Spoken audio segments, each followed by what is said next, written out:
Assalamualaikum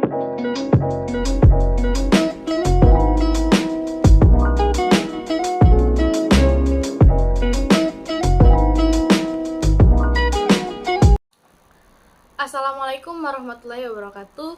Halo semuanya, perkenalkan nama saya Ranisa Yulianti dengan NPM A1A021104. Saya dari kelas 5C, Program Studi Pendidikan Bahasa Indonesia, Fakultas Keguruan dan Ilmu Pendidikan, Universitas Bengkulu. Pada video kali ini, saya akan membahas materi tentang analisis wacana untuk memenuhi salah satu tugas mata kuliah analisis wacana yang diampu oleh Bapak Dr. Normanza MPD. Selamat menyaksikan. Materi yang pertama yaitu hakikat dan perkembangan analisis wacana. Yang pertama, hakikat wacana.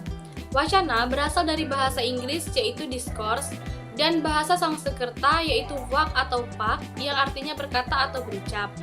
Menurut Arifin DKK pada tahun 2015 halaman 20, wacana yaitu satuan bahasa terlengkap di atas kalimat dan satuan gramatikal yang tertinggi dalam hierarki gramatikal.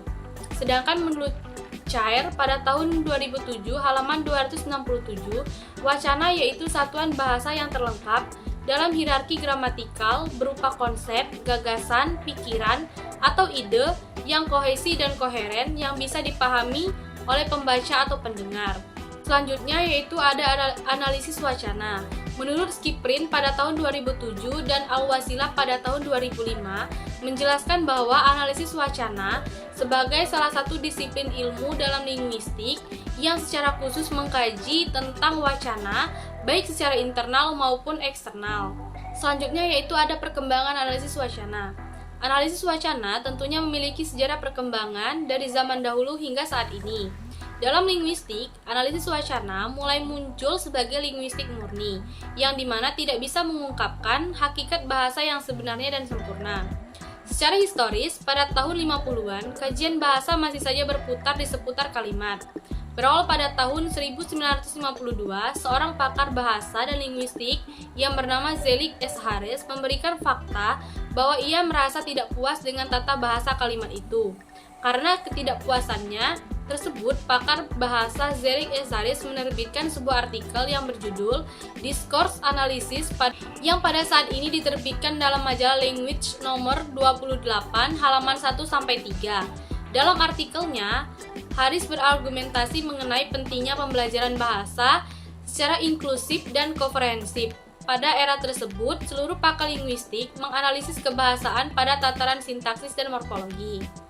Materi yang kedua yaitu unsur pembangun analisis wacana dalam komunikasi yang terbagi menjadi dua, yaitu unsur internal dan eksternal. Dalam unsur internal yaitu ada kata, kalimat, teks, dan konteks. Sedangkan dalam unsur eksternal yaitu ada implikatur, preposisi, referensi, dan konteks. Selanjutnya yaitu ada jenis-jenis wacana. Menurut Zaimar dan Harahap pada tahun 2015 halaman 25-98, yang pertama yaitu menurut acuannya terbagi menjadi non-fiksi dan fiksi. Yang kedua menurut saluran komunikasi atau media terbagi menjadi lisan dan tulisan. Yang ketiga menurut bentuk penyajiannya terbagi menjadi deskripsi, eksplikatif, instruktif, argumentatif, naratif, dan informatif. Selanjutnya, menurut fungsi bahasa terbagi menjadi referensial, fatik, ekspresif, konatif, dan fuitik. Dan yang terakhir menurut jumlah pengirim yaitu ada monolog dan dialog. Materi selanjutnya yaitu ada sistematika penelitian analisis wacana. Dalam sistematika penelitian analisis wacana terbagi menjadi 3 bagian, yaitu ada bagian awal, bagian isi, dan bagian akhir. Pada bagian awal berisi cover atau sampul, halaman judul, halaman pengesahan, abstrak, kata pengantar, daftar isi, daftar tabel, daftar gambar, dan daftar lampiran. Pada bagian isi terdiri dari bab 1 pendahuluan yang terbagi menjadi latar belakang, rumusan masalah, ruang lingkup penelitian, tujuan penelitian, manfaat penelitian, dan definisi operasional. Pada bab 2 yaitu landasan teori yang berisi teori yang digunakan sebagai pedoman penelitian yang disesuaikan dengan judul dan rumusan masalah. Selanjutnya bab 3 metodologi penelitian yang berisi metode penelitian, desain penelitian, setting penelitian, data dan sumber data, teknik pengumpulan data, instrumen penelitian, teknik analisis data, dan teknik keabsahan data. Selanjutnya pada bab 4 yaitu hasil penelitian dan pembahasan yang berisi hasil penelitian dan pembahasan. Dan yang terakhir bab 5 kesimpulan dan saran yang berisi kesimpulan serta saran.